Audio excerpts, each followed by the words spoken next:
नमस्कार दोस्तों, आज हम इस वीडियो में ज्येष्ठ मास कथा अध्याय 7 के बारे बात करेंगे।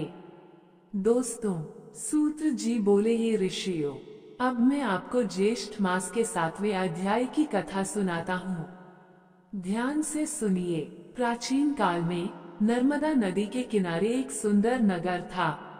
उस नगर में धर्मपाल नाम का एक ब्राह्मण रहता था।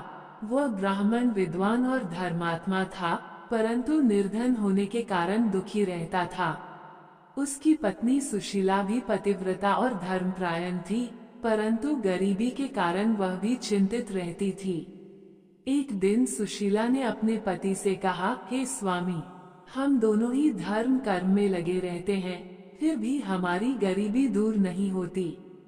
कृपया कोई ऐसा उपाय बताइए जिससे हमारे दुख दूर हों। धर्मपाल ने कहा, हे प्रिय, शास्त्रों में ज्येष्ठ मास का बहुत महत्व बताया गया है। इस मास में दान पुण्य करने से सभी कष्ट दूर हो जाते हैं और सुख समृद्धि की प्राप्ति होती है। हमें भी इस मास में श्रद्धा पूर्वक दान और भगवान विष्णु की पूजा करनी चाहिए। सुशीला ने अपने पति की बात मान ली। ज्येष्ठ मास आने पर दोनों पति पत्नी ने प्रातःकाल उठकर स्नान किया और भगवान विष्णु की पूजा की। उन्होंने गरीबों को अपनी शक्ति के अनुसार दान दिया और पूरे मास व्रत रखा। व्रत के अंतिम दिन उन्होंने विशेष पूजा और हवन किया, ब्राह्मणों को भोजन कराया और दक्षिणा दी। उनकी श्रद्धा और भक्ति देखकर भगवान विष्णु प्रसन्न हुए। पूजा समाप्त होने के बाद जब धर्मपाल और सुशीला घर लौटे तो उन्होंने देखा कि उनकी कुटिया स्वर्ण से बनी हुई है और उसमें सभी प्रकार की सुख सुविधाएं मौजूद हैं। ये देखकर दोनों आश्चर्यचकित हो गए।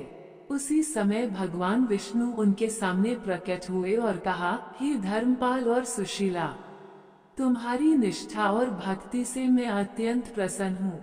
ज्येष्ठ मास में किए गए दान और व्रत के फल से तुम्हें ये सब प्राप्त हुआ है। तुम दोनों अब सुखपूर्वक जीवन व्यतीत करो। भगवान विष्णु अंतर्धान हो गए और धर्मपाल तथा सुशीला आनंद पूर्वक उस स्वर्णमय कुटिया में रहने लगे। ज्येष्ठ मास के व्रत और दान के प्रभाव से उनके सभी दुख दूर हो गए और उन्हें अपार सुख समृद्धि प्राप्त हुई। इसलिए हे ऋषियों, जो भी मनुष्य ज्येष्ठ मास में श्रद्धा पूर्वक दान करता है और भगवान विष्णु की पूजा करता है, उसके सभी कष्ट दूर हो जाते हैं और उसे जीवन में सुख शांति मिलती है। ये सुनकर सभी ऋषि प्रसन्न हुए और उन्होंने सूत्र जी को प्रणाम किया। इति ज्येष्ठ मास कथा का 7वां अध्याय समाप्त। दोस्तों, वीडियो लाइक शेयर सब्सक्राइब करें।